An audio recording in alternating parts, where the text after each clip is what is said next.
Good morning, ladies and gentlemen, and afternoon, ladies and gentlemen. I hope you're hearing me loud and clear. If you're not hearing me, please just type in the chat room, and then I'll try and get the technical people to rectify any issues that we might be having with sound. To our panelists, can you confirm you hear me?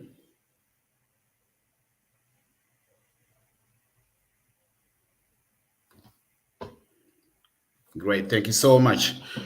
So once again, ladies and gentlemen, welcome to this panel discussion. My name is Taona Mwanyisa. I'll be your moderator for this session. Very exciting session indeed, in a very interesting period in Nigeria as they prepare for the elections. AfioNet,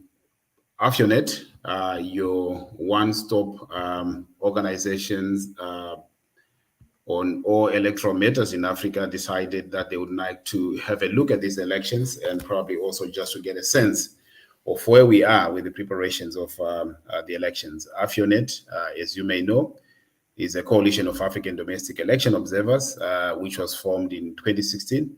And it was formed basically to act as an apex coordinating platform for regional election observation blocks, namely the EHON in East Africa, WION in West Africa, and SADC-ECN in Southern Africa. And currently, AfioNet is hosted by ACFMI in Uganda. Hopefully, I get that correctly. We have assembled a very interesting group of panelists, and I will take this opportunity to introduce them and welcome them. The way this session is going to be running is that we will have a set of questions that are going to be directed at our panelists, and we'll afford them the opportunity to respond to issues as they arise. And ultimately, at the end of the day, we will also open up to the audience if there are any questions that you would like to pose to the panelists. But at the same time, also, you have any contributions that you'd like to make. We will, at the end of this session, open up the platform and allow you to ask questions. But at the same time, also, if you have any pressing questions, issues, and you can't hear us properly, please do type in the chat room, and we'll try and see whether we can have the panelists respond to your issues as we go. But bear with us. We might have technical issues with networks, and if we break, I think our colleagues will pick up from there. So to help us go through this topic, I have several panelists from Nigeria, from East as well as from West Africa. Let me take this opportunity to introduce Patrick Okasi, who is a professor of political history and development studies and is currently the chair of the Department of History and International Studies at the Prince Ababuka Adu University in Kogi State in Nigeria.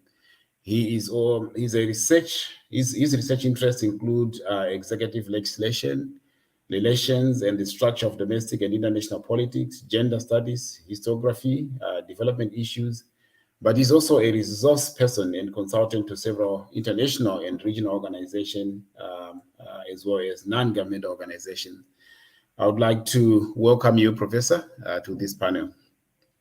Thank you very much. Second panelist. You're welcome. My second panelist is a colleague who does not need introduction in Nigeria, but I will do the honors and go on to introduce him. Samson is an experienced community organizer and development practitioner with over a decade's experience in constitution building, governance reform, electoral governance, civic engagement, and political organizing. And he serves as the executive director of YAGA Africa and the convener of Not Too Young to Run movement. And for us who have been in industry, I think we are very much familiar with the work that YAGA is doing and the contribution that they've made actually to the continent as well as elections in West Africa. Welcome, Samson, to this panel, and looking forward to discuss and to share experiences with you. Our third panelist is Cynthia Mbamalu. Cynthia is a dedicated human rights and gender rights advocate and a development practitioner. She's also a lawyer by profession, and she holds an LLM in comparative and constitutional law from the Central European University. She specializes in human and women rights advocacy, constitution building, elections, and inclusive political leadership. She's also the co-founder of IAGA Africa, where she serves as the director of programs. Welcome, Cynthia. We are excited that you are joining us on this panel, and we are hoping that we'll learn quite a lot in terms of the developments in Nigeria from your wealth of experience as well. Welcome. Thank you. Mausi Dumen, colleague of mine, he's a senior program officer and team leader for elections at the Ghana Center for Democratic Development, CDD, Ghana, an independent and non-partisan research think tank based in Ghana. He has contributed significantly in the center's election programming by providing the needed management, operational coordination, technical support for the successful implementation of projects and activities. And in 2016 to 2020 president and parliamentary elections, Mausi provided crucial oversight support for the recruitment and training and deployment and supervision of close to 8,000 and 4,000 election observers, respectively. He brings a lot of wealth of experience in election observations in Ghana, but also in the region. Maus, welcome to this panel discussion, and we are excited that you're joining us and sharing your experiences from Ghana as well as the region. All right, Teona, thank you very much. So, gentlemen and ladies, this is our list of panelists, and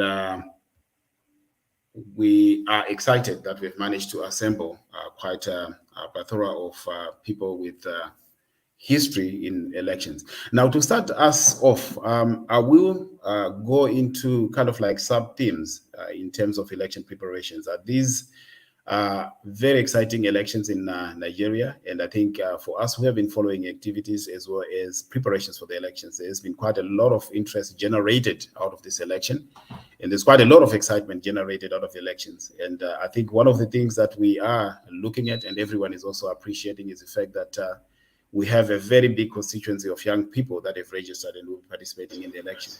Quite a lot of eyes now. So, Samson, I'm sure maybe Samson is not yet, is going to be joining us slightly later. I will jump Samson and probably maybe go to Cynthia. Cynthia, maybe you can give us a brief synopsis in terms of how the preparations are going so far, and mostly from the NEC preparations, but also from civil society's perspective in terms of how they are preparing for these elections. Cynthia? Yes, thank you. Can you hear me clearly? I can hear you. Thank you so much. Yes, thank you. You were breaking a bit when you asked the questions, but I think you talked about youth population in the elections and the things to watch out in the elections, if I'm correct. So basically we are, for maybe as a starting point, is maybe a brief synopsis from you in terms of how the preparations are going, and then we can delve into issues relating to participation as well. All right. Thank you so much. I'm really excited to be part of this conversation. I'll say first, this general elections is a defining moment for Nigeria. It's the 7th general elections post transition to civilian rule in 1999. But beyond that, is the first elections that will be implemented, or the first national elections to be implemented under the new Electoral Act 2022.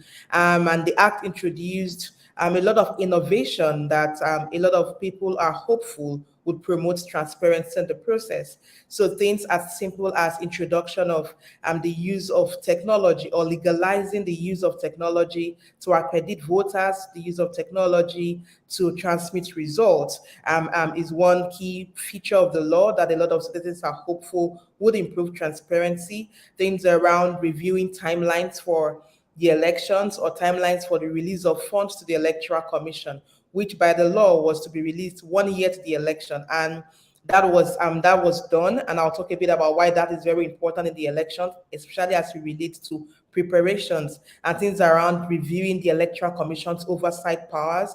And when it comes to the results management process, was also an important provision and definition of overvoting. So generally, we have a new law for the elections. And if we think around general preparations, from our observation, Young Africa has long-term observers deployed across the local government area. And part of what we're tracking is the preparations of the Electoral Commission, which in Nigeria's case is called Independent National Electoral Commission, INEC. And what we've seen is that so far, every geopolitical zone, we have INEC's activities, planning activities ongoing in at least in over 90% of the local government area. The only part of the country that has recorded that currently has about 89% preparation is the southeastern part. And what are the things we're tracking? Things as easy as deployment of non-sensitive materials and some sensitive materials. We can confirm that non-sensitive materials are already deployed to the different electoral commissions, local offices, things as simple as sensitive materials like the bimodal voter accreditation system, the BVAS, which is the technology that will be used to accredit voters and transmit the results, has also been deployed across the states. They were deployed to the state capital for each state. Just last Saturday, there was a mock accreditation in about 436 polling units to test the BVAS, or rather to test its functionality in accrediting voters. And I can provide more information around that. So if you look at preparation generally on the part of the Electoral Commission, activities are ongoing. Voter education is ongoing, although it's still really poor, but we have records of voter education ongoing. If you look at the parts of the political part, campaigns are ongoing currently. At least for the major contenders, we can confirm that we have campaigns at the local level. The only challenge we've observed with the campaigns are the quality of the campaigns and the records or reports of hate speech and violence connected to campaigns, like the rallies and state engagement, and even as simple as some of their engagement on media platforms in that respect. So that's the angle of on the political part. Security-wise, security is key for these elections because the general elections will be conducted amidst multidimensional levels of insecurity in every part of the country. And we had a meeting with the chair of the commission last week, and he had provided some updates that they are currently meeting with the heads of the service chiefs and the heads of the security agencies to identify a more effective deployment plan for security, because some communities will require security before the Electoral Commission can access them. And so I can't provide accurate updates on that, because what we have at this moment is information from the Electoral Commission. I know the police had also given a statement committing to deploy personnel across board. But while security is still key, because currently we have reports of attacks on the Electoral Commission offices in some states where the offices are burnt and some materials destroyed. And it also means INEC needs to do a lot to recover. So general overview, preparations are underway for February 25th. INEC is working to ensure deployment. They had informed us that because of the early release of funds, they were able to procure most of the elections materials, and they also had local production of this material. So, which is why we are recording deployment to different states. So preparation-wise, a lot of things are ongoing. However, for these elections, there are several factors or indicators that we're tracking that could hamper the successful conduct of the elections or impact negatively on the elections. Things as simple as access to cash with the change in currency in the country, and things as simple as the force scarcity also has implications for logistics management as it relates to movement of materials. And security, like I said, is also really important to look at for these elections and the conduct of political parties. So generally, this is the overview. A lot of work is ongoing by civil society partners, and I can share more insights on that when we continue with the conversation. Thank you. Thank you so much, Cynthia. I will double back on a number of issues that you raised, but let me go to Professor.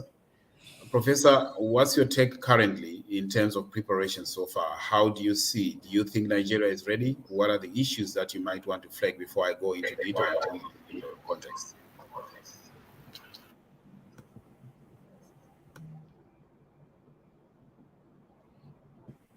Hello, Professor, can you hear me?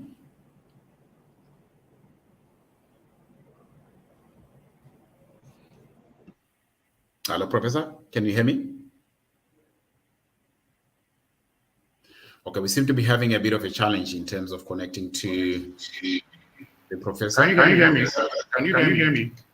Yes, I can hear you. Yes. So my question. Okay, thank you very much. I was thanking you for connecting with Cynthia when the network went off. Cynthia has given a very wonderful synopsis of the entire event. So I'll be talking from the perspective of an academic and a very keen observer. I share entirely the sentiment and what Cynthia has told us as far as this election is concerned with respect to preparations. For me, I want to place more emphasis on the issue of security. Security is going to be a major challenge. The number of flashpoints ahead of the 2023 general election, you find that the Independent National Electoral Commission boss has been going around trying to sensitize and talk to security agencies. And the more it does that, the more we see newer challenges emerging. For instance, presently we are talking about having a challenge of the currency swap, which has high tension in the country. People are unable to get the new currency, and this is going to be a challenge. And of course, the chairman of the election management body had to visit the governor of the Central Bank of Nigeria to solicit support to ensure that it doesn't affect logistics. He also visited the Inspector General of Police, the Special Advisor to the President on security, and of course even the NNC, because we've been having for a long time fuel scarcity. And all of this can hamper the success of the election. And so from what Cynthia has said, you can see that we are close to an election, and for the very first time, we are going to be testing a new electoral act. And so it is work in progress. For most of the things that will happen in this election, we begin to see the outcome when it happens. Because this is very, we are going to test run the electoral act, and so many issues are likely to arise. So for me, I think that INEC has done a lot of work. They are on course, but there are some unforeseeable challenges that are likely to arise. So I think that we need to be proactive. In the southeastern part of the country, there are skirmishes, burning of office, like Cynthia said. In the northern part of the country, there have been a number of security issues, kidnapping and banditry. And so we want to see the extent to which our security agencies will be able to respond to these challenges.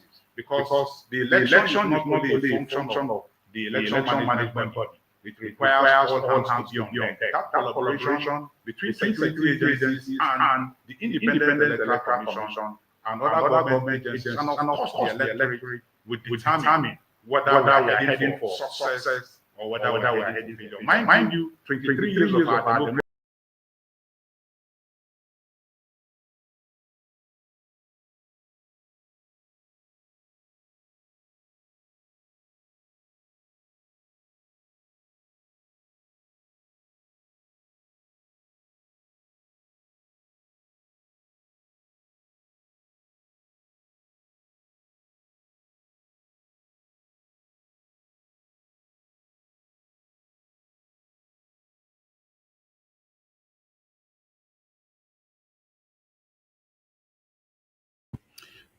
Hello, just checking if you can hear me.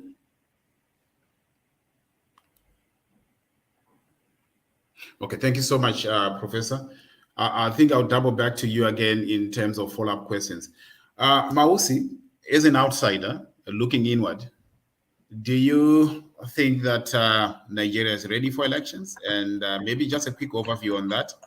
And then I'll go into specifics and I'll double back to Cynthia as well as the professor. But from your observation as an outsider, do you see any red flags? What do you see, positives and all that? Do you think Nigeria is ready for elections? Well, Taylor, thank you very much. And my regards to everyone on the panel, as well as, our listeners. So for me as an outsider, I think, looking at it from the perspective of INEC, Cynthia gave a very nice overview and also followed on issues happening in the country as well. I think that INEC, which is the lead agency mandated to conduct the election, has actually done a lot of work in terms of being able to deliver on its mandate, and they are really on course in terms of doing this. But however, a lot of the variables that will help to make the election successful. Part of it is not really within their ambit, and I think Prof also alluded to it. The main issue here has to do with security being one big issue that needs to be dealt with. And I believe that that is not just within the sole preserve of INEC, but then within the ambit of the security agencies, and then together with INEC, find ways and means to deal with the widespread insecurity that is not just now confined to just the northeast, but then practically in all the other geopolitical zones within the country. And so that is where the key issue is, because we are looking at a situation where we do not want all the good work that has been done, right from the input that went into the passage of the Electoral Act, and then some of the key issues that have been implemented with the BVAS, the IREP, and the funds that were released to INEC, like in good time, all these things going to waste. Because I mean, this insecurity challenge is such that it has the tendency to suppress votes in a lot of places. There's also that tendency for the insecurity to also I'll talk about vote suppression. There's also that tendency for the insecurity to probably hamper a lot of local government areas from even participating in the elections, and so that also has an implication on the threshold for declaring especially for the presidential candidates, and even for the senatorial and other candidates that are vying for.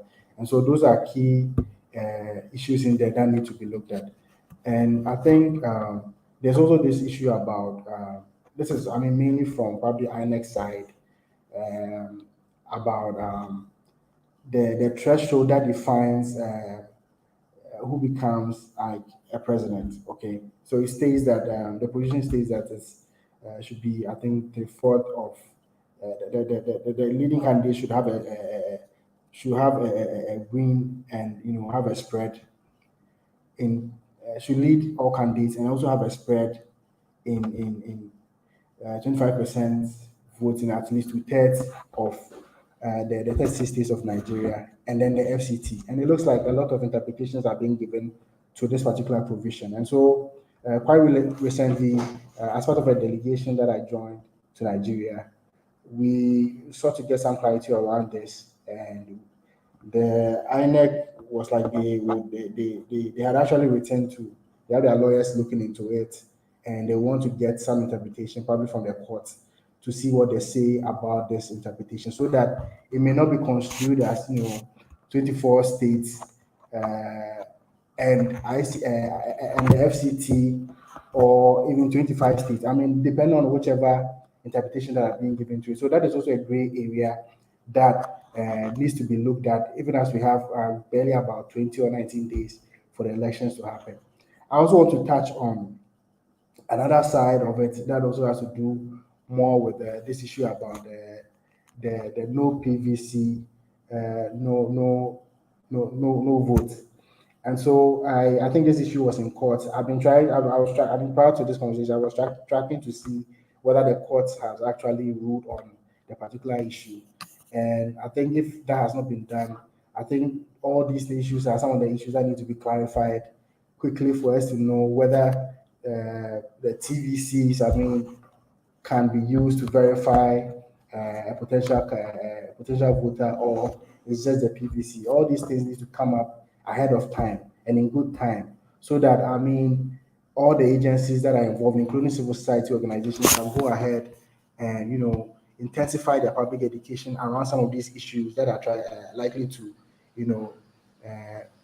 be very thorny, even as we enter into the elections, and especially after the post-election period when results declaration are being done. So all these things need to come out clearly, and I think it has to come out also in good time, just to help everybody within the electoral value chain to be able to remain focused and then know exactly what the ruling says. Okay, so for now, these are some of the thoughts that I have. I'm sure other things will come up as the conversation evolves. Thank you so much for that. And I think you touched on a number of issues, particularly around the legal framework and how it might impact positively or negatively on the elections, and probably some of the things that we might need to look out for as we go into the election. I'll come back and double back and follow up on those questions. But I'll go to Cynthia. I mean, Cynthia, you raised a number of issues around the security situation in the country. And I think we are all worried, and quite a lot of issues have been raised. And I think a number of commentaries have been made relating to the security situation. Have there been any efforts taken to curb the threats that are posed, especially by Boko Haram and other terrorist groups to the elections? And how do you see the security threats? How do you see them impacting the electoral process itself? Yeah, very important question, and this is a major concern for everyone. Like Prof also mentioned, this is a major worry. There have been some efforts, however, we do believe it's a bit inadequate. So I'll just give a simple instance.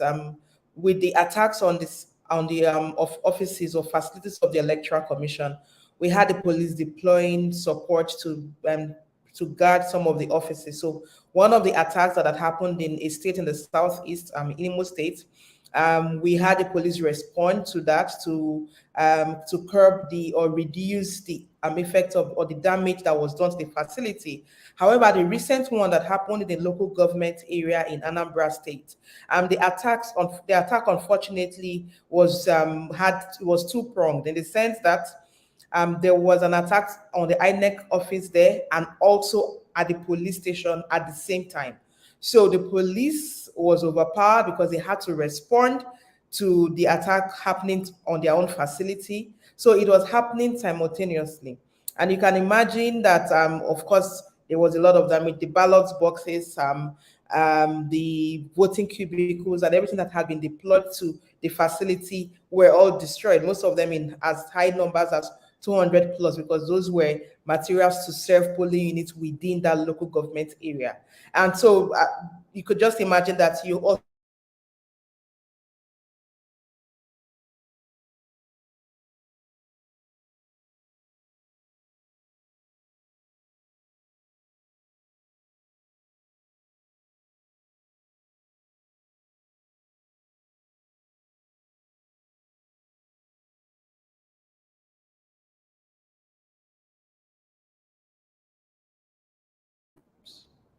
all right, I think me. Yes. So I think we're back. I'll just proceed. So that's one hand. So why you have security saying yes, we're deploying, we also believe it's a bit inadequate because for that singular attack, you could see there was nothing that was done to secure the facility. The other part is the general insecurity that we have in the northern part of the country. Every day we're getting reports. Recently, there was an attack in Katsina, which is northwest Nigeria. And in Katsina, what happened was we had the vigilante groups were basically trying to ward off the bandits who attacked the communities and had kidnapped some of the women. And then reports where it took a long over hours before the security forces could respond. And the vigilante groups were overpowered because they are not as armed as the bandits. So you could imagine that for such an incident, for the local government that were affected in that state, it took hours before there was a response to the attack. So imagine if there were no vigilante groups, for instance, operating within that, it would have been worse. And reports still indicate that we had women were kidnapped and facilities were destroyed and citizens were killed. So yes, we do have attempts to provide security or some levels of response, but it's not adequate. And there's a lot more that needs to be done from the level of the federal government, because at the end of it all, security is not really the responsibility of the Electoral Commission. It's the security agencies that have that responsibility. And I think at this point, the president needs to really step up, begin to hold people to account. Budget for security. We cannot have increase in budget and yet not see the effect that we are hoping to achieve. But how does this impact on elections? I think there are three key issues to look at this point. The first is the likelihood that elections will not be conducted in every part of the country. That is the reality. If you think around the fact that some communities have been citizens were displaced. Some communities that it's difficult to access it because of insecurity, and in some communities, voters would be afraid to turn out to vote. So that's the first part. The likelihood that elections may not hold in every part of the country. The second part is the poor management of information around security, and how that impacts on confidence in the electoral process. And why is this important? Currently, there is no communication from the Electoral Commission on communities where there's likelihood that voting may not happen in some polling units. And why this is important is if we have this information as citizens, we can also provide solutions on how the commission can provide assistance to those voters to vote. Because bear in mind that while we have a framework for voting for internally displaced person, this framework was designed for formal camps, or rather formal camps for internally displaced persons. But we have people displaced who are not in camps and they reside in other locations, and we know there are communities where voting may not take place. So currently we don't have information. The commission hasn't provided that data. They should have that information by now, because they have a joint partnership with the security under the Interagency Consultative Committee on Election Security. So that lack of information has its impact on the process and could affect confidence, especially if voters begin to see results from localities where we ordinarily do not think elections would hold. The third part for me is how this can impact on the elections is the lack of coordination around election security. And when I talk around coordination with both the security agencies, the Electoral Commission, and the community policing structures that have been set up. So we have communities now where you have vigilantes or some level of community policing being set up. Now, the challenge is on elections day when it comes to security deployment. There's a likelihood that you would have clashes either between this, we've seen this happen before, the army and the police, because when it comes to security, you have the military manning several parts of the country. There are roadblocks set up, and there's a likelihood there will be a clash. Then what also happens on elections day? The different kinds of community policing setup of vigilante groups operating, what will be their role when it comes to the elections? Who coordinates security for those communities where, as it is now, is the community policing structures or the vigilante groups that are taking the lead? So you see these levels of this lack of coordination or clarity on who plays what role or what happens in a scenario of attack on election day. I believe that it would create some level of confusion, and that could also impact on how citizens accept the outcome of the election. So for me, these are three broad issues when you think around the impact of security on the elections, and there's a lot that needs to be done between now and the election day to inspire confidence, and also to ensure that we have a clear sense on rules of engagement when it comes to election security in Nigeria. I'll stop here for now, and if there are further questions, I can respond. No, thank you, Cynthia. I think you raised quite a very interesting point, in particular where you think maybe assuming the violence goes on unvetted, the possibility of elections being postponed in those areas. Now, in view of the point made by Maus relating to how a candidate is declared a winner, what impact would this have on the declaration of candidates as winners, given that maybe some areas did not participate in the elections to a large extent? And even that happens, what is the most likely outcome in terms of acceptance of the results to a large extent, given the fact that elections may be postponed in some areas because of violence?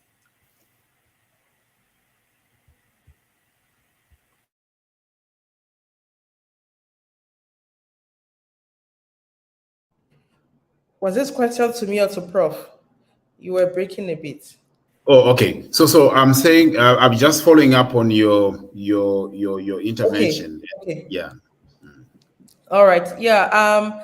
So I'm so glad Mausi raised that, because for the first, in a long while, we could almost determine how the elections would go. But this time around, there is no clarity, and there's a likelihood of a runoff for the first time post 1999. post our transition to civil rule 1999.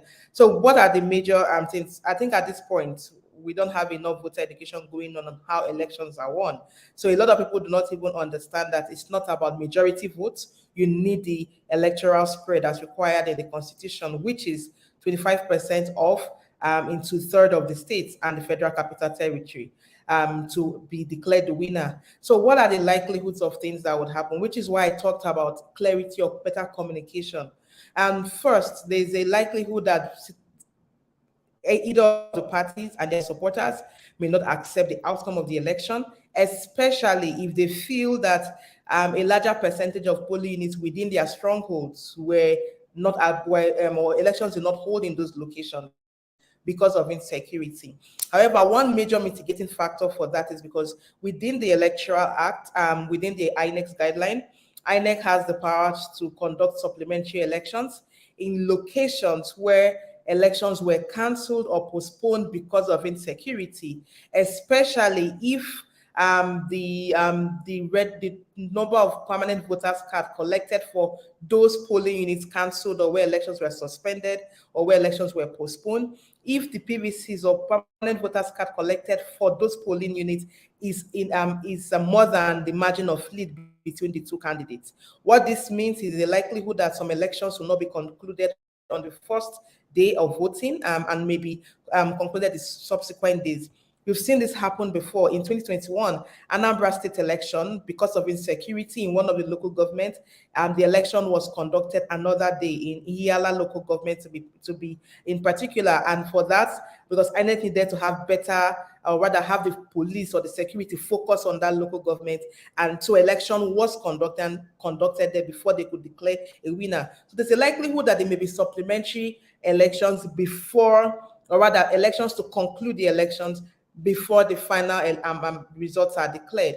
If that happens, it could give a sense of fairness, especially for those communities where elections were not held, because what happens if it's a smaller geographical space, security can focus on that location for those elections. So that's one part of it. The second part of the conversation around outcome and accepting the outcome is where there is no clear winner, the constitution is clear, and where there is no clear winner because of lack of either no party meeting the required spread and winning the majority vote, the law provides for a runoff to be conducted within 21 days.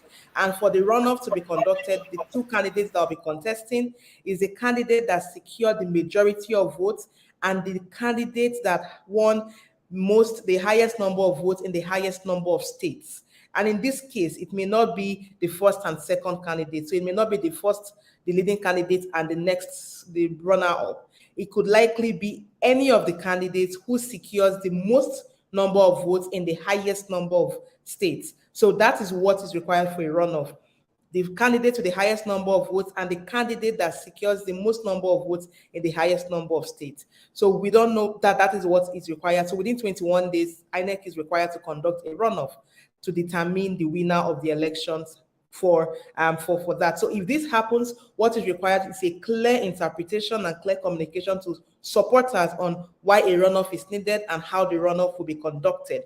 So that's the other part, and I believe everything is about communication, honestly, and the character or the attitude of the political parties to accept that.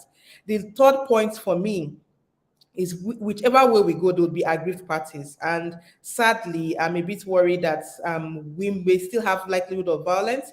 What matters is the measure or the spread of it. And honestly, is what happens from now to the election that determines the magnitude or the effect of the outcome of the elections as it relates to post-election violence. So things like voter education now, political parties committing to the peace accord that will be signed closer to the election will be key, because at the end of it all, there will be an aggrieved side, there will be a winner and there will be losers. And it's about how the parties respond to that and rely on the courts, or rather channel their grievances through the courts. And maybe to just add, as I just mentioned the courts, I just realized that currently we've had more questions raised at the independence of the judiciary. And we're really hoping that we would have the courts play less role in our elections, because the recent court ruling, and I'll maybe let Prof speak on that, the recent court rulings from the court on some cases have raised a lot of question on the independence of the court and if they can truly guarantee that they are the last hope of the average Nigerian? Thank you. Thank you so much, Cynthia, on that. Professor, there has been quite a lot of interest around campaign finance in Nigeria, and I think Nigeria has a history of big spending on elections, particularly from the candidates, but also even the cost of running elections themselves. Now, what is your view on commercialization of the campaign process? I think we have seen quite a lot of money being thrown around.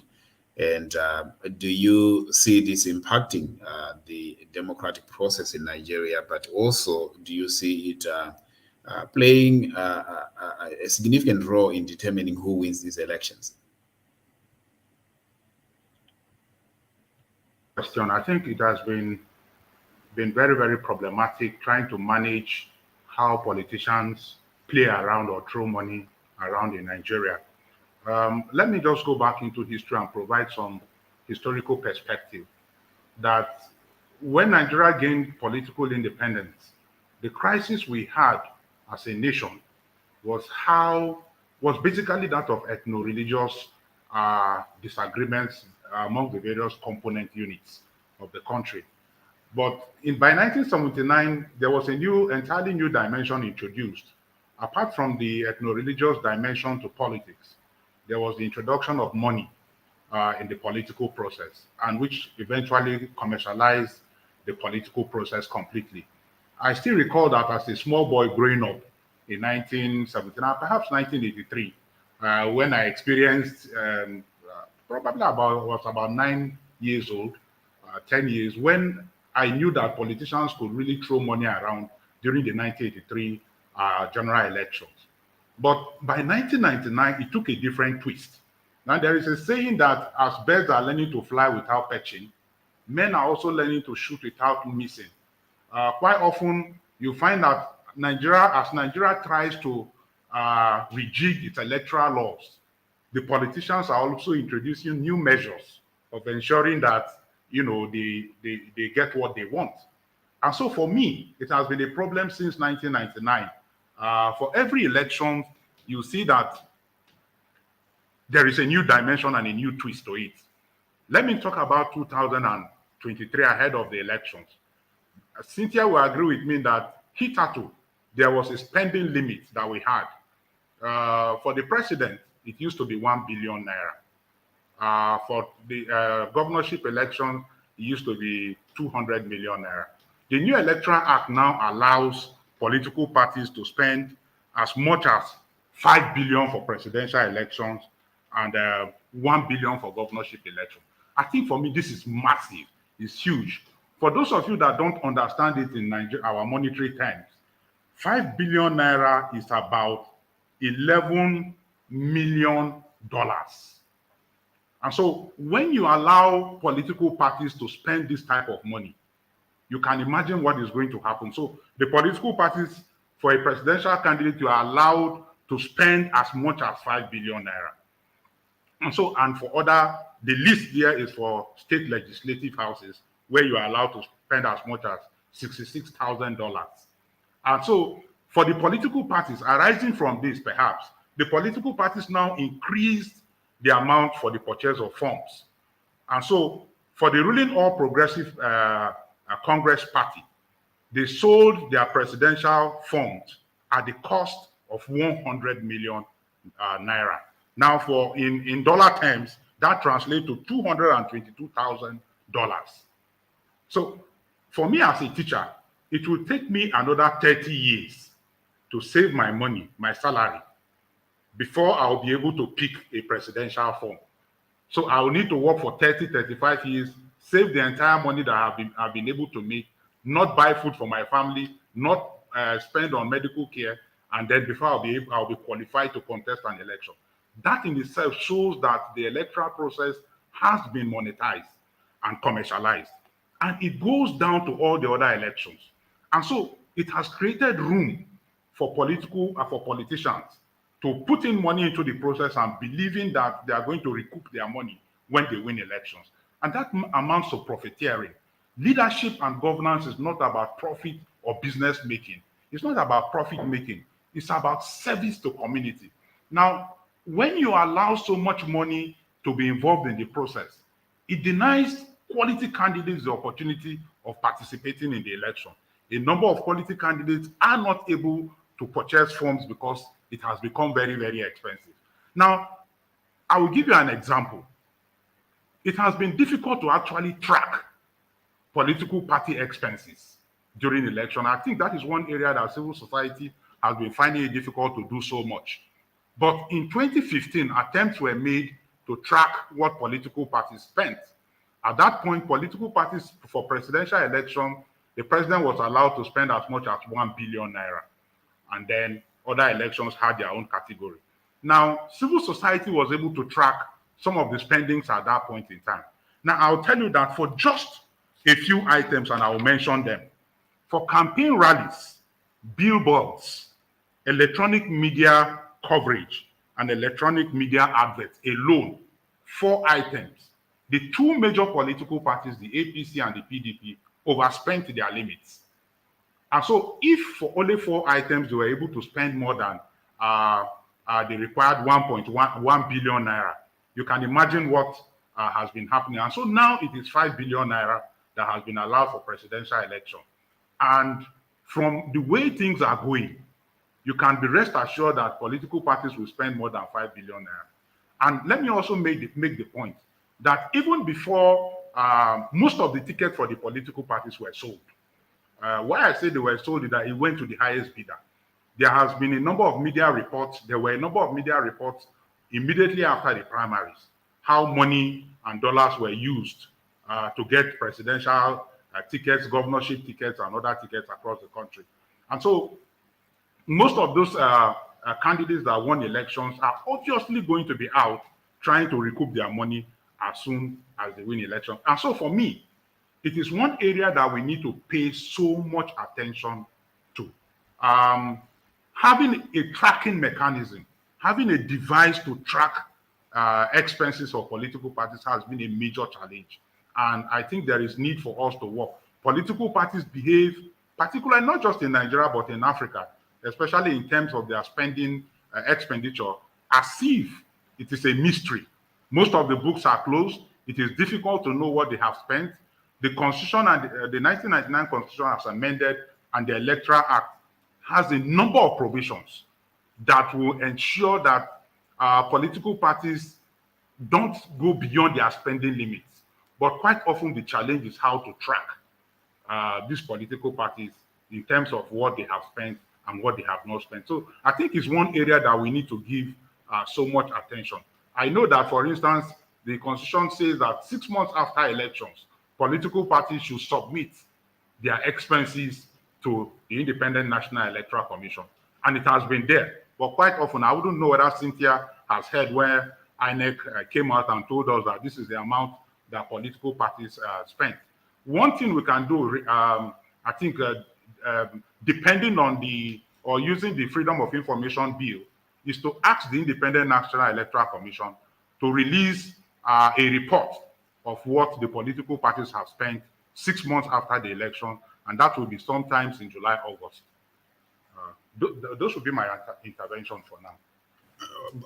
Professor, very interesting insights into campaign financing. I mean, one of the things maybe in the charts, I'm seeing a comment there, and someone is asking, what is the source of some of these funds and where are they coming from? And the other question is, to what extent can we attribute it to the misuse of state resources? Thank you very much for that question. Hitherto, we knew that political parties used to organize campaign dinners where they generated some amount of money. But for this election, I've not heard of campaign dinners or fundraising, but the political parties have been spending. And the war chest has been among the major political parties. We have 4 of them, the front line political parties. And if you look at most of those most of the people contesting in those elections, they had occupied government offices at one point or the other. And so we know that they used to organize campaign dinners where monies were raised, but this time I've not heard of any. I wouldn't know whether Cynthia has heard of any. we know that they used to generate from a fundraising dinner through the sale of forms. Like I mentioned initially, the ruling All Progressive Party sold their forms for the position of president at the cost of 100 million naira. If you put together the money they have realized, it is running into billions of naira. So apart from the sale of forms and fundraising dinner, I wouldn't know the other measures political parties in Nigeria use to get money. Perhaps that is why quite often you find that the party in government, is always on top of spending. In 2015, when civil society did some checks on political party spending, you discover that the ruling People's Democratic Party then was on top in terms of expenditure. How they get this money still remains a mystery to some of us. But recently, there have been some revelation. We are beginning to hear of special purpose vehicles. And in 2015, after the presidential elections, there were a number of allegations that the then security advisor to former President Goodluck Jonathan was used, his office was used to fund the activities of the PDP. But this is still in the realm of allegation, and the matter is still in court. So it will be unfair to begin to pass judgment. But those were the allegations that were here and there. Thank you. Thank you so much, Professor. I mean, Eseru Abel is worried that if the professor is going to need about 30 years to serve so that he can participate in elections, he is worried what becomes of the youth and women who do not have resources. I mean, that was a comment. I'll go to Mausi, and I think trying to look at an area that you have interest in, and an area that you have worked on extensively. I think the use of social media and information and disinformation in the elections, particularly going into the Nigerian elections, there has been quite a lot of allegations of misuse of the social media to the advantage of certain candidates. I think BBC recently ran a story of how influencers are being paid to tarnish images of other candidates.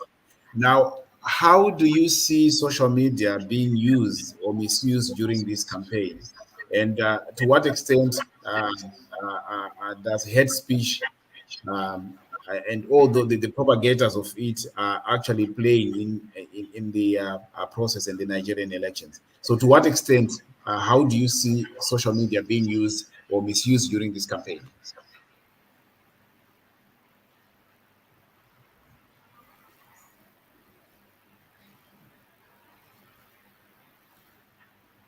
Mouse, you are muted.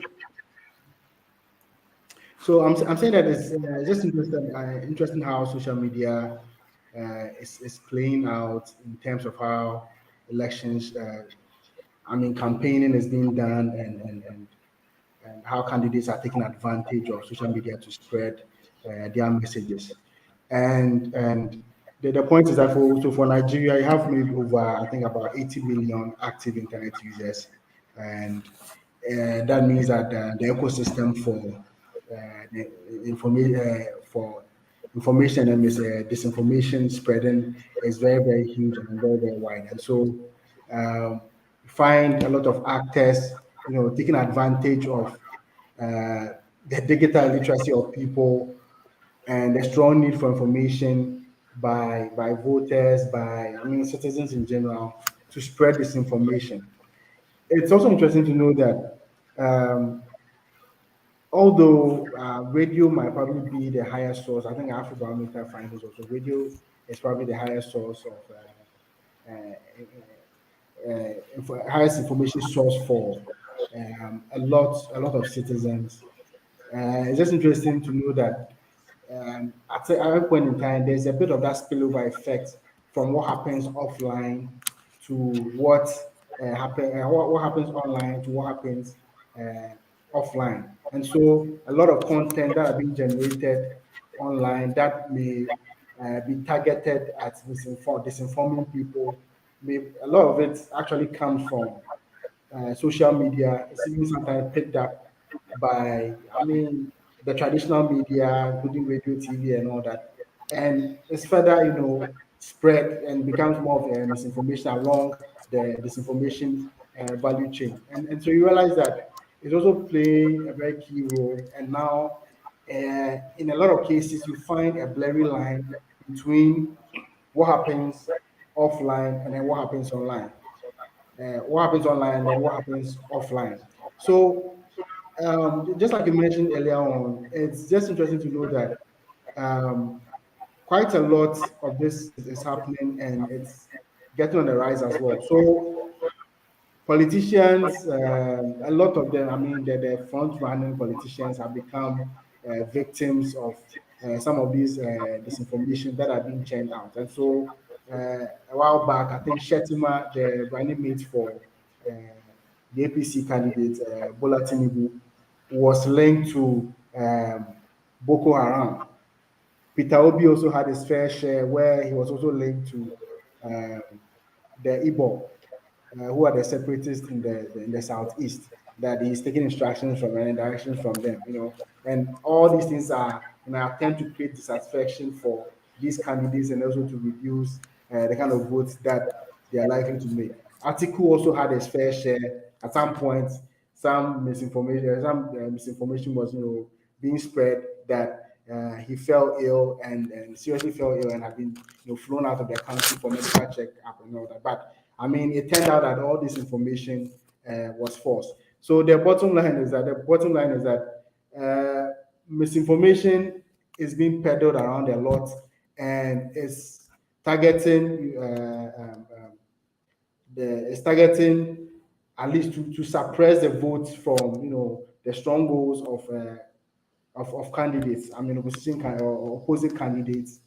It can also be used to target the INEC in itself in terms of the INEC and its officials, and even with probably the technologies that are being deployed for this election, because a lot of people have some misgivings about the BVAS and its potential, and then the IREF, and so a lot of these things are floating around these issues.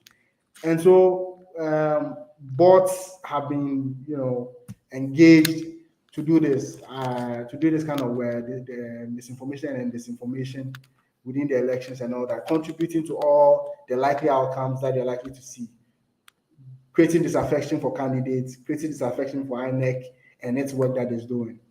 And you find that influencers are also being engaged, being paid heavily to also, skew narrative that may be, a lot of it may not be true, against certain candidates.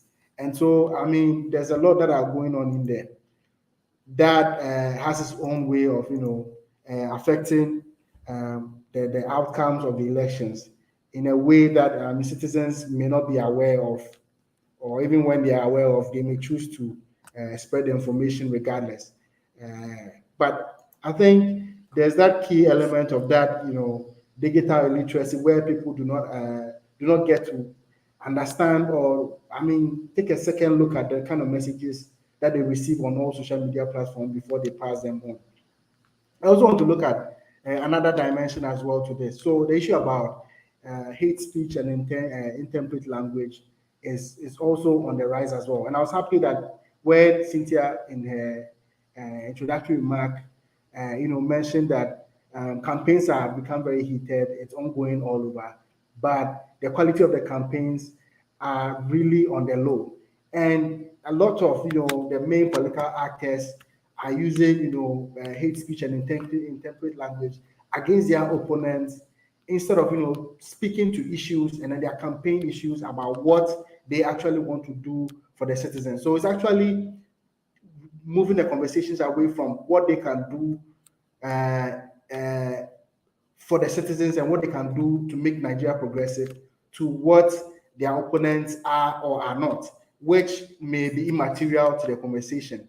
But the obvious thing is that these things that are being done by politicians are likely to, anger the basis or the support basis of these candidates to which this intemperate language are being directed. And if you don't take care, these are some of the things that can, spark up clashes at the grassroots level.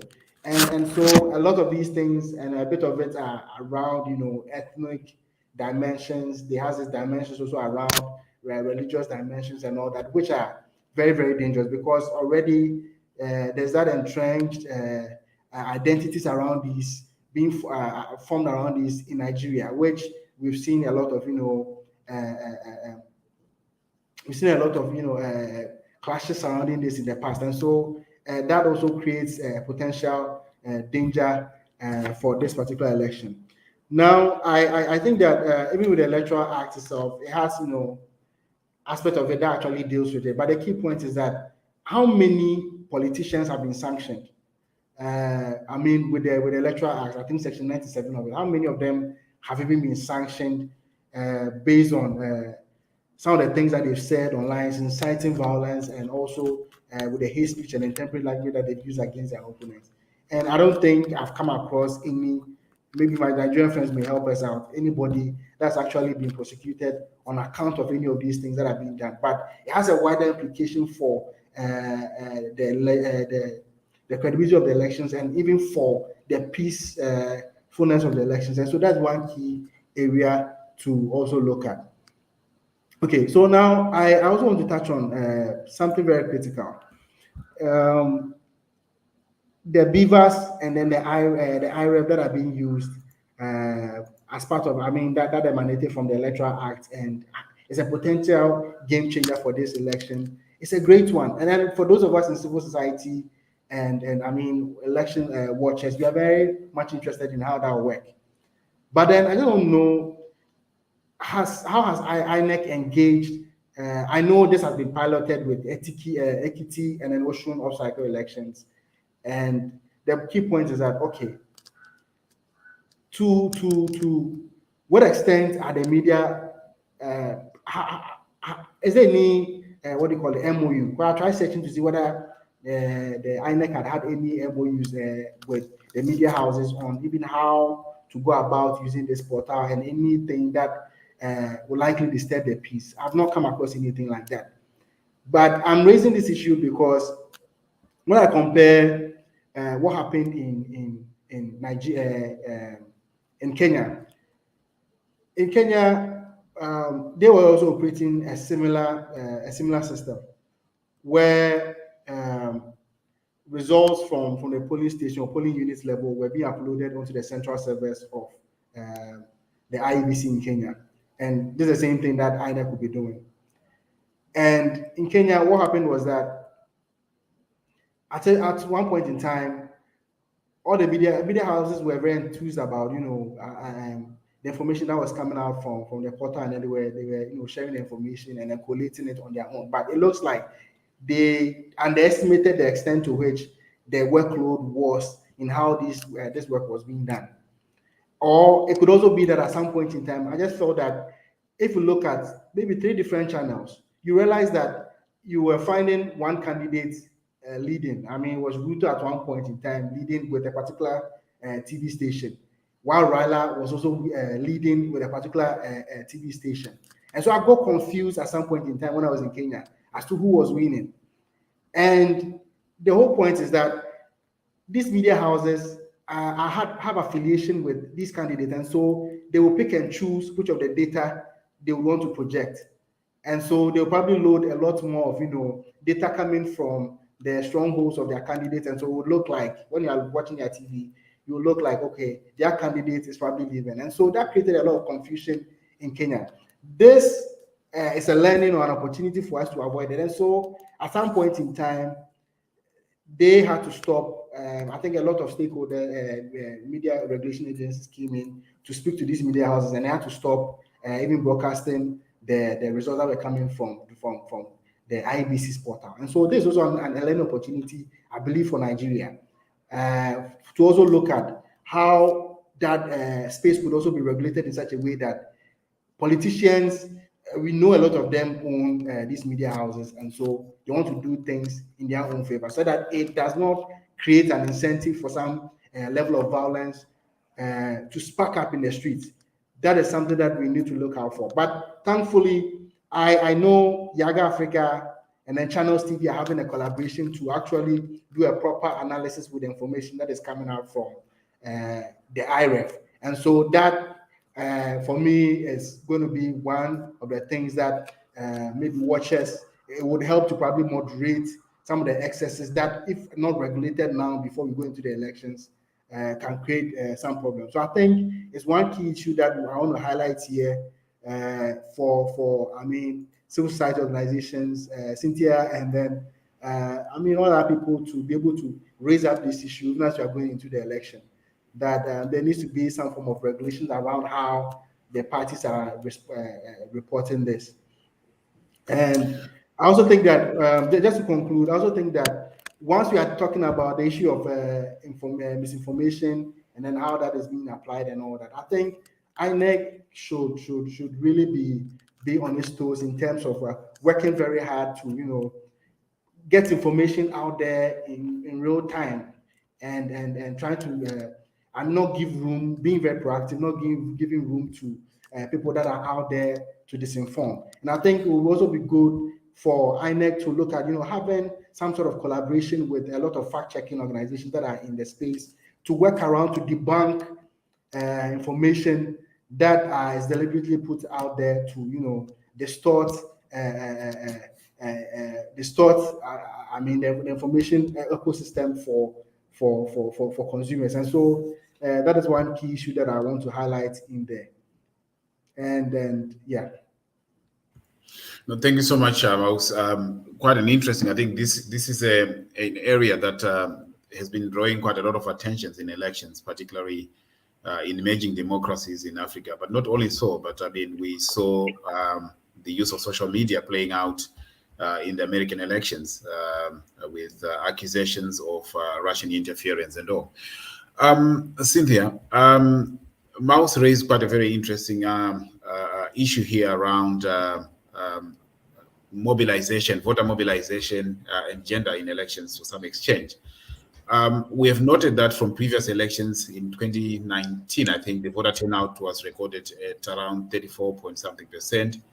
And do you see this percentage improving in light of the current security threats, particularly within the demography of women and their participation in these elections?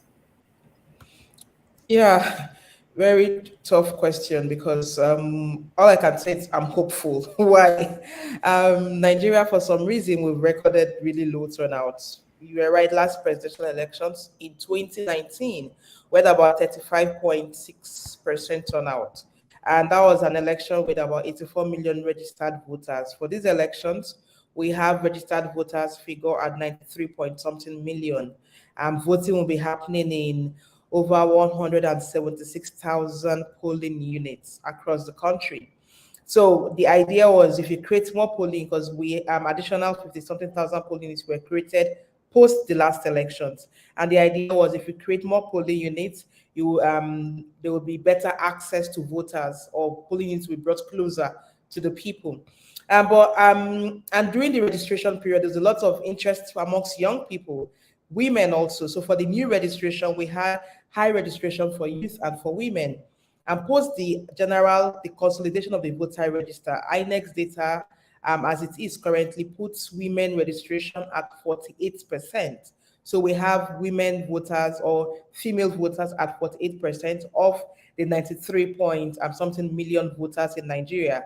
And youth registration was at 39.6%, which is approximately 40% registration. So number-wise, it's showing that if 48% is a huge amount, that's a significant figure of voters. However, as it is currently, there are several factors that enable participation in elections and support turnout. One of that is security, and with the recent security threat that we have, we do worry that it could affect voter turnout. The other part is the larger conversation around turnout in Nigeria, for some reason, is beyond just security and all. It also borders on the confidence in the electoral process, and on the other part, trust in the government or trust in the governance system. And we did a voter turnout study post the 2019 elections. An interesting finding was for voters a lot of voters who did not participate, the main reason for not participating was that they had lost faith in the government. They did not believe that government was representing their interest or government was to serve the interest of the people, but rather it was seen as a system or a process to enrich a select few, which was why some of them did not vote, because they were like, we vote and so what? It never amounts to better standard of living. And that for us is a bigger problem because as we go towards the elections, we have factors that could affect participation beyond just insecurity. And Prof and I had hinted on that, as simple as a hardship caused by the scarcity of the naira. You know, it's a country where at this moment, the government passed a policy to change the currency, and there was a deadline on when Nigerians could use the old notes. But this was so immediate and spontaneous. And what we have now is scarcity of the currency, that you have Nigerians who are paying monies to just withdraw their money. So as simple as to withdraw 10,000 naira, some people are charged as high as 2,000 naira. So you can imagine that there is some level of cost to even withdraw. So you're not like an exchange rate, like when you're going to seek for foreign currency. But it's not just about the cost and even on how much it costs to get your currency. The fact that it is scarce. So Nigerians are sleeping at ATMs, waiting to receive monies. A lot of people, the petty traders and those in the informal sector who basically rely on cash transactions. Yes, there's a lot of challenges and sufferings to even access the card. As I'm speaking, I'm also looking for the naira. So for people who even have monies in their accounts, you can't even use it because you can't find the new currencies. So you can imagine that this is happening closer to the elections. And one of the things that we're seeing from this, a lot of people are just angry and they just believe that governance is never really about, or rather policies from government is not people-centered. And so why participate when you can't even get quality? Same also the first cast. So we think some of this hardship could also affect turnout. So in addition to insecurity. And I think for me, the other part that where we worry is when people begin to lose faith in the process. I talked about the role of the court. There was a judgment from the electoral tribunal on a recently concluded governorship elections last year in Osun. Osun State is in the southwest western parts of Nigeria. And basically, although not everyone most people did not read the judgment, but what the court, for some reason, has succeeded in doing was to raise some doubts around the BVAS, which is an important technology in the elections. Although the judgment, we know that the BVAS functions, but the way the court gave its ruling, it basically just cast some level of doubt on that technology. And for these elections, a lot of voters had indicated interest to vote because of technology, because now they believe that with the BVAS, it will truly be one person, one vote. And with electronic transmission, that the result, that their votes would actually count. So we're worried that with certain attempts to undermine the credibilities of this process, undermine the powers, or undermine the technology, it could also create some levels of doubt. And from media reports, lots of people started to question, should I vote? Will my vote really count? Because the courts could come and give a separate training. So if you put all of these factors, my brother, I would say that we do worry on achieving high turnout. For women voters, there's a lot for them to consider. Security is key that could affect women voting. However, women candidacy is really poor. It's barely 10% women candidates. That also is affecting the morale amongst the women folk. So while we have a reasonable number of registered voters that are women, a high number of youth voters, and even a high number of voter registration, there are several factors that affect turnout. But our appeal as civil societies to voters is basically, especially for women and youth, you actually have the power to influence the outcome of the elections if you all show up in your number. So basically, we're asking Nigerians, please come out and vote. Kenya had about 60% turnout, and they called that low turnout. We're even hoping that Nigeria gets 50%, because that for us would be not just a miracle, it would be major progress for our democracy, and we would celebrate a 50 to 60% turnout. But fingers crossed, a lot of things could happen before the elections. At this moment, it's really worrisome, but we're hoping that things will turn around and citizens will be angry enough by this hardship to turn out and vote. Thank you so much, Cynthia. Professor Henley Muguzi wants to know whether there's a possibility that dirty money from oil barons, corruption, and religious fundamentalists have found that money has found its way into financing election campaigns. Could that be the source of the finance that you were referring to? I actually didn't, thank you very much for that question. I didn't go into looking at the possibility of barons contributing money to elections. But there is this client-patron relationship in politics. And when you monetize the electoral and political process so much, and to the extent that for you to be able to participate, you have to put in so much money. And quite often when you don't have that money, what it means is that you look for a patron, you look for a godfather. That godfather could be any kind of person, a businessman who has so much money to throw around, and he sponsors your candidatureship, and he expects to make a return or get a return when you finally get into office. They could be barons, they could be fundamentalists, and so on and so forth. But the bottom line is that, like I said initially, when we commercialize the electoral process, we deny very good candidates from running or contesting elections. Cynthia made the point that we have only 10% women contesting these elections. Studies have shown for a very long time that women are unable to participate in politics because quite often they lack the finances to do so. And so when you continue to raise the bar financially, you continue to disempower women from participating in elections. And so if hitherto forms were even sold at a much more cheaper rate and they couldn't participate, now that you have jacked it up, it is not possible for a lot of women and of course the youths to run. We recall the wonderful work that Yaga did to ensure that the Not Too Young to Run bill passed and was signed by Mr. President. But beyond signing laws, there is also need to ensure that people are able to activate the process and participate. Now, having passed that wonderful piece of legislation, the youths do not have the money to be able to contest election. And when it happens like that, the next thing you do is to look for a patron that will sponsor your elections.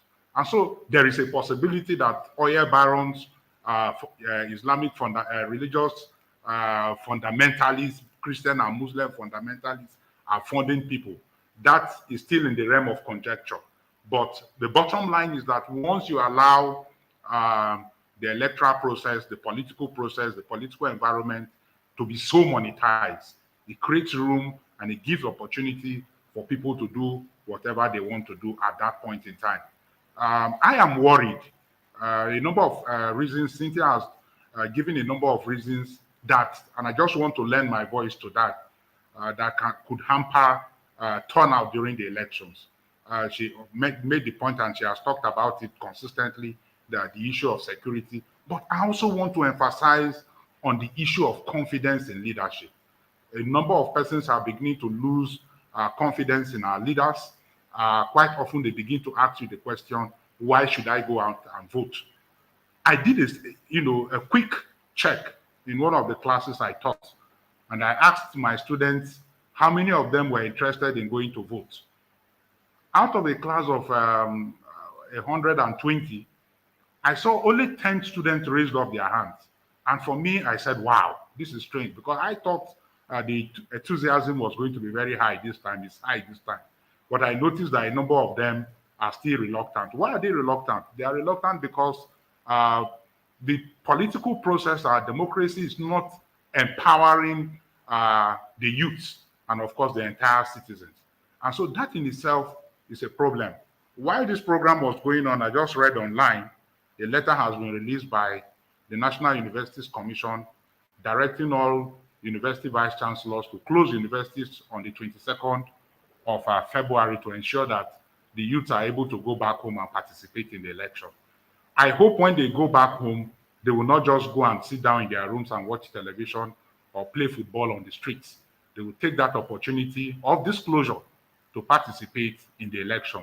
Studies have shown that if universities were not closed, about 3.5 million students would have been denied the opportunity to vote in this election. And 3.5 million votes could be very, very massive. They could just swing an election either way.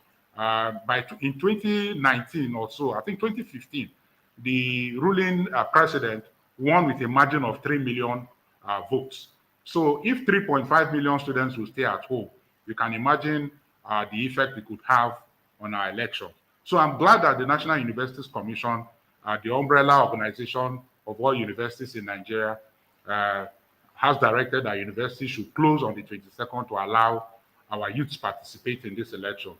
My plea will be that as they go home on the 22nd, they should be ready and armed with their PVCs to vote in that elections. Thank you. Thanks, Professor. James Lahai, Professor wants to hear from you if there is any consideration for a campaign maybe dubbed Bring Back Elections to Nigerians to reverse the advantage enjoying by those with money. Is that something that we can look at, something that we can consider? Come again, I didn't get you very clearly. So James Lahai in the chat is asking, is there any consideration for a campaign called or dubbed Bring Back Elections to Nigeria to reverse the advantage enjoyed by those with money?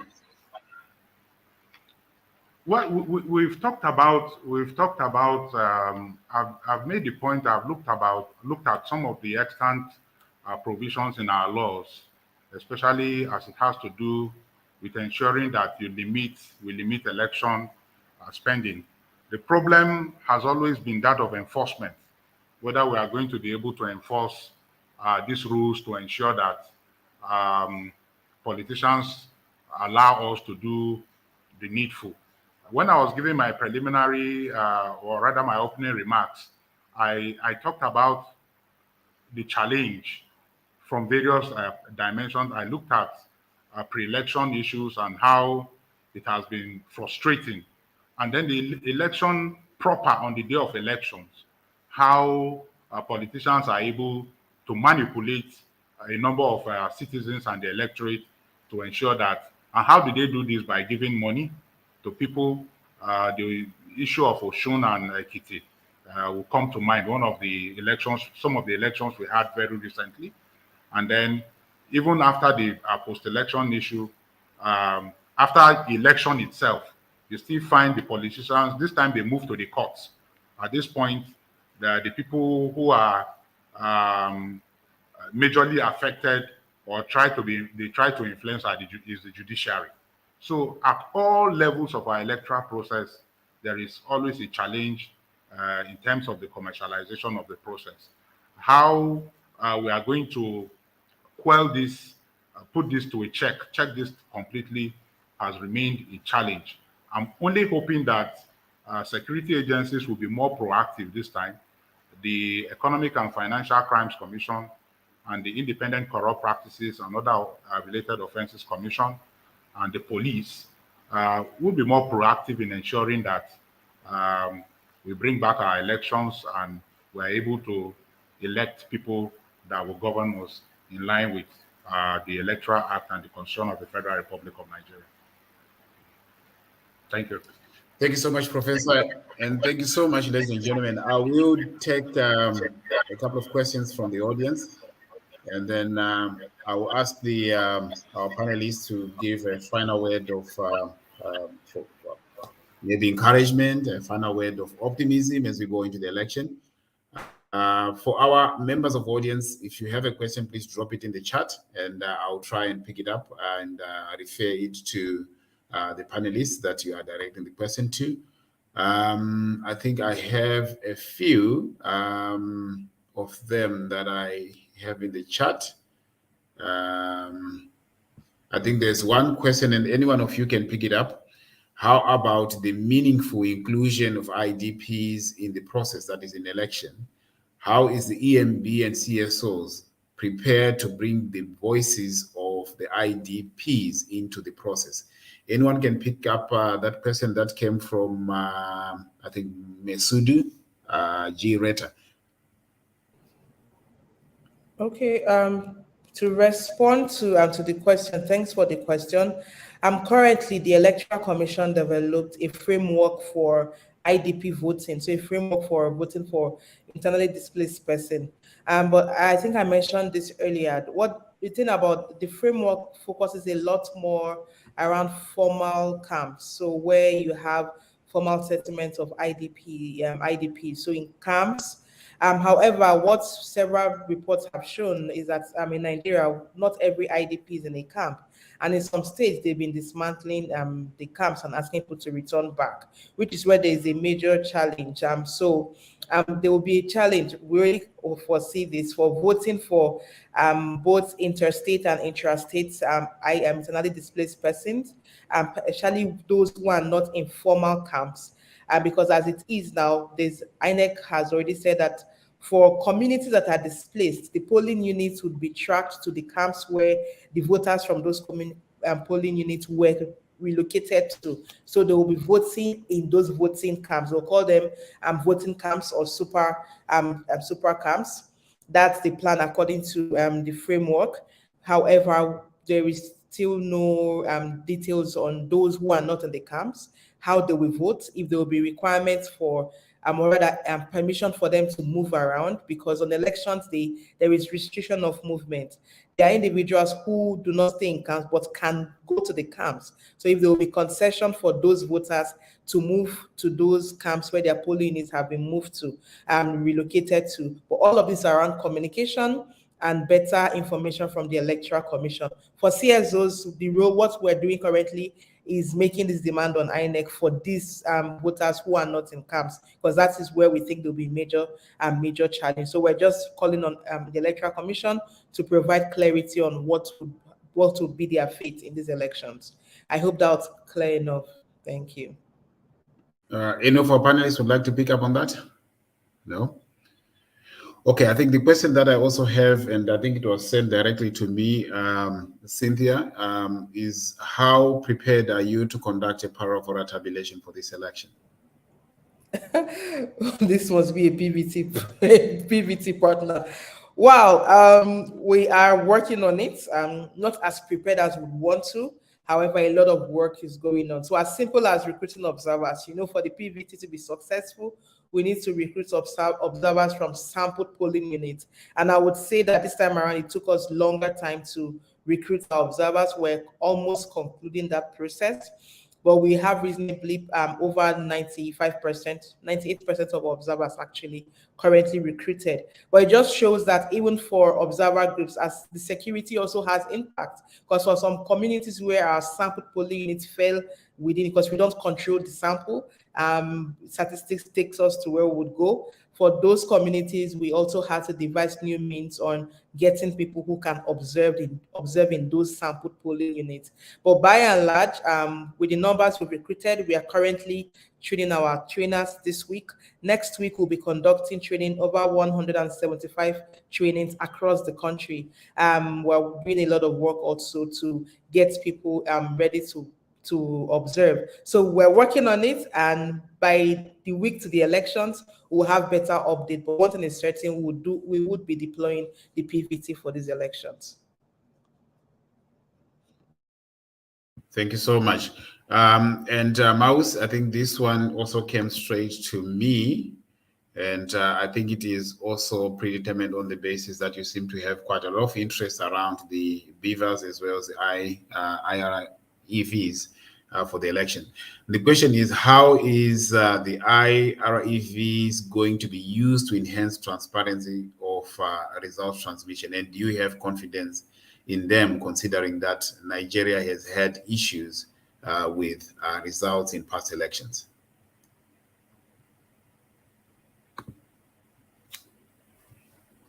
I think this one was directed to me, right?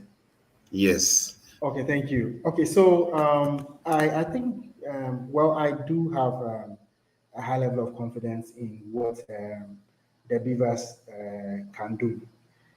First of all, because it's a step forward, a major step forward in terms of how voter registration is being done, and on election day itself, because you need to be accredited with the Beavers before being allowed to vote. That in itself can help to stamp out the issue of first of all multiple registrations, and then multiple voting on election day. And in addition to that, it's not just the Beavers is not, it doesn't just leave it there.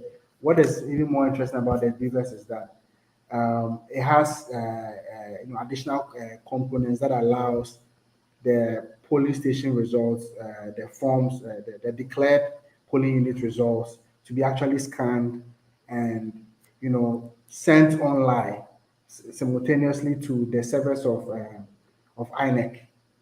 And I think it probably even goes to the local government level, the ward level, and the local government level simultaneously.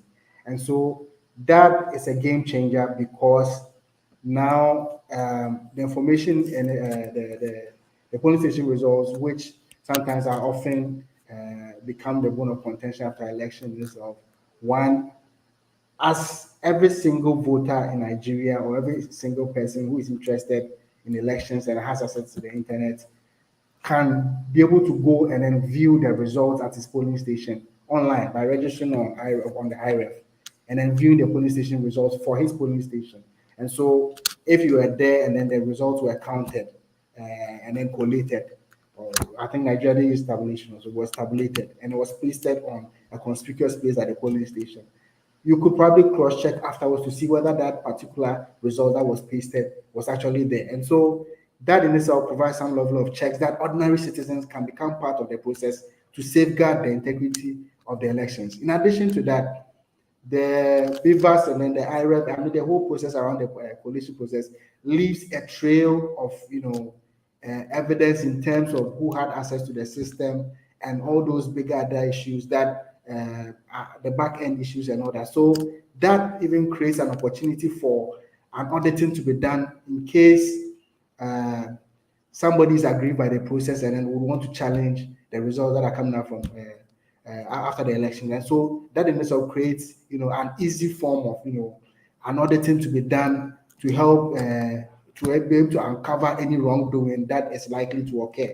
And so that in itself is also another key thing that is very helpful. And so that can even help, adjudication processes to be done very quickly. And so that is a good one that I believe um, I mean, Nigerians have taken it a notch higher, and then they are trying to do this. For me, the other interesting part is that Yaga Africa is not just leaving the information there, because they are also interested in, doing some analysis with and I think maybe Cynthia may probably speak to that, doing analysis by downloading all the polling station unit results that have been pasted on the IREF, conducting their own analysis around it, and then feeding it through channels TV. And so that in itself also help to block some of the channels around misinformation that party owned or maybe big wigs that are affiliated to any of the political parties or candidates would want to use their channels to misinform or mislead the public on who is winning. And so this is creating a lot of buzz around transparency around the processes. And I mean, if all these things are carefully adhered to and then implemented as it is, it would create the opportunity for, I mean, the elections to become, it will inject a bit more of credibility into the electoral process. So I think that is the reason why I'm excited about it. I'm more confident about it. And for me, I don't know how this works, because we also want to put pressure. We're putting pressure on our government or our electoral commission to move towards this direction. And I think Kenya doing it, Nigeria also doing it. I mean, the learnings out of it is paving the way for us to put more pressure in country here, for them to also toe the same line, for us to also increase the credibility of the electoral processes. So me, those are the good things that I see in there. And I think a lot more people are probably trying to work around it to discredit the kind of improvement that is coming the elections of Nigeria. And so I think all of us, I mean, as civil society organizations and democracy lovers and watchers need to also, I mean, work hard to debunk and encounter some of these claims that are coming in.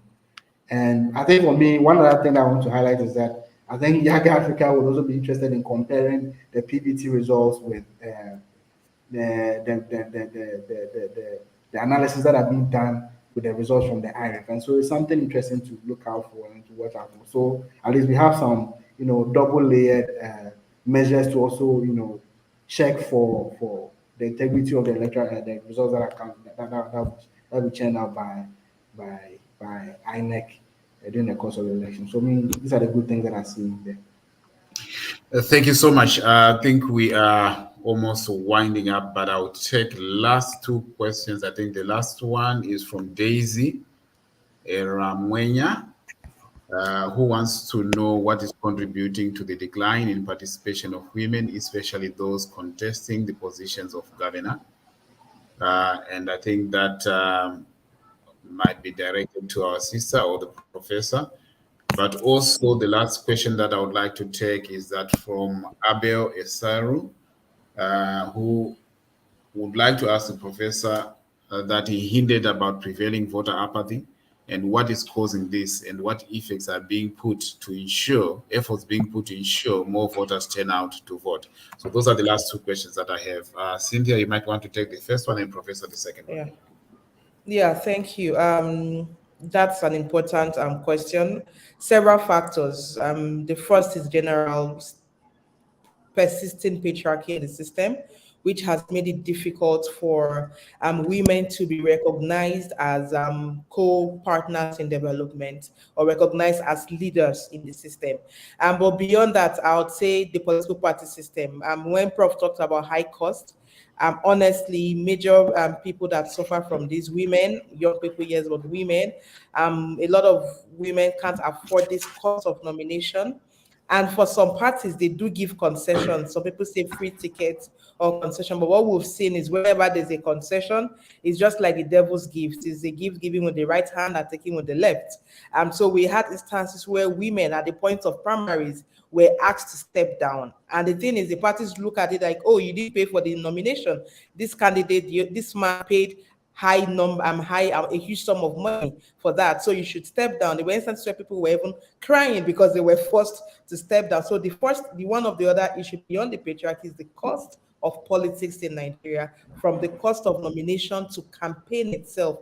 The other for me is also the question about the lack of legal framework. For countries that were able to achieve some increase in women participation, they needed to amend their constitution or pass a legislation that either supports affirmative action or any form of quota system. We don't have that in Nigeria. So as it is now, there is no legal mandate to compel parties to ensure inclusion. What we have is just hoping that the parties from their goodwill will create those spaces for inclusion. But we know that without the law, honestly, there is no incentive for parties to field women candidates, especially for executive positions. So president, governor, most times, most of the candidates we have are running for legislative offices.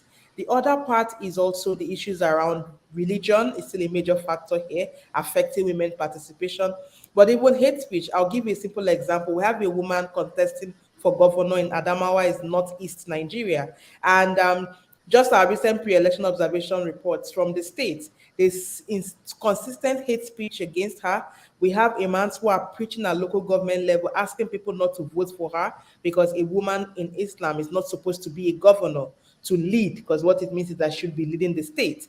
And this is going on. There are people even, raising a lot of questioning that, oh, what happens if she's pregnant? Who would lead? What will her, several messaging now. And she's also fighting for her candidacy in court because her party, within the party, they challenged her emergence from a party primaries because they didn't expect she would win the primaries. So you can see that even for the few women that emerged, the campaigns, there's a lot of hate speech targeted at them, and they have to fight through different levels of violence to emerge. So, which is one of the things I would call term it around the hostility of the political space to women candidacy. And honestly, this is affecting women emergence. Are there some positive examples? Yes, but as it is now, it is easier for women to win legislative elections. We're yet to see the parties give space for women to emerge in executive offices like governors and even that of the president. And to achieve this, honestly, we do need a legislation to back this up. If not, we'll still struggle with the few or low number of women in politics in Nigeria. Thank you so much, Cynthia. Professor? Thank you very much. I think Cynthia has been able to provide a very good explanation as to why we have low participation of women in politics. Beyond patriarchy, I think some men in Nigeria still feel that it is a men's world. So quite often during elections or even before the primaries, they seem to dominate everything. I'll give you an example. If you look at the main political parties, they are all dominated, the executives of these parties are all dominated by men. What they do is to create a position for women, women leaders. There's a position they call a woman leader. That position is given to women. I've always asked, why are you not creating a position for men, position of men leader? You know, why create a position for women leader, a woman leader? If you have a woman leader, it is only proper that you should also, if you have, can you hear me? Yeah, we can hear you. Okay, thank you. If you have the position of a woman leader, it is only proper that you should also have a position of a man leader. Now, that position is created just to find a way to appease the women and say, since we have taken everything, take this one and just relax. Unfortunately for me, women don't seem to be doing enough. The extent to which they go about the politics has not been very strong enough. They have the population. In terms of people that have registered to vote, you will find that the number of men and women is almost at par. And so if you have that numerical strength, you should be able to put it to use. That is not to say that men have not done everything humanly possible to frustrate women participation in politics. Patriarchy is key. There is stereotype. Up till now, people feel that politics is a men thing. Quite often, you find men fixing political meetings late in the night, and this denies women the opportunity to participate quite often. And I think women will need to break that jinx. Power is something that is not given up to people upon demand. Power is something that you struggle for. I heard Cynthia talk about affirmative action. Yes, I agree with affirmative action. But even if you have that affirmative action and women are not willing to go there and take it, it will still not work. It was Kwame Nkrumah, the late Ghanaian president, that once said that power is not a commodity that is given to somebody upon demand. It is a struggle for sacrifice. And so women will need to come out very strongly and show that they really want to get this power. Quite often during elections, primary elections that will produce candidates, you see women trying to run for those for elections. But quite often when the men come and dominate and take over everything, because even the process that will always throw up candidates for these elective positions are always not free and fair. Quite often, somebody is asking or somebody would want to know why women are not running for governorship. Quite often, the governors will, as they are leaving office, like presently, they have ordained their personal assistant. Quite often, they are meant to take over. So what we see as primaries, quite often, they are just a charade. I talk about the role that money plays during the process of selecting candidates for political parties. And quite often women don't are very far away from coming close to that. So women will need to be more active and more proactive. And sometimes you also need to show that you are angry. Our women need to be angry at some point and show that, no, this is unacceptable to them. Or else, this commodity will not be given to them upon demand. Thank you.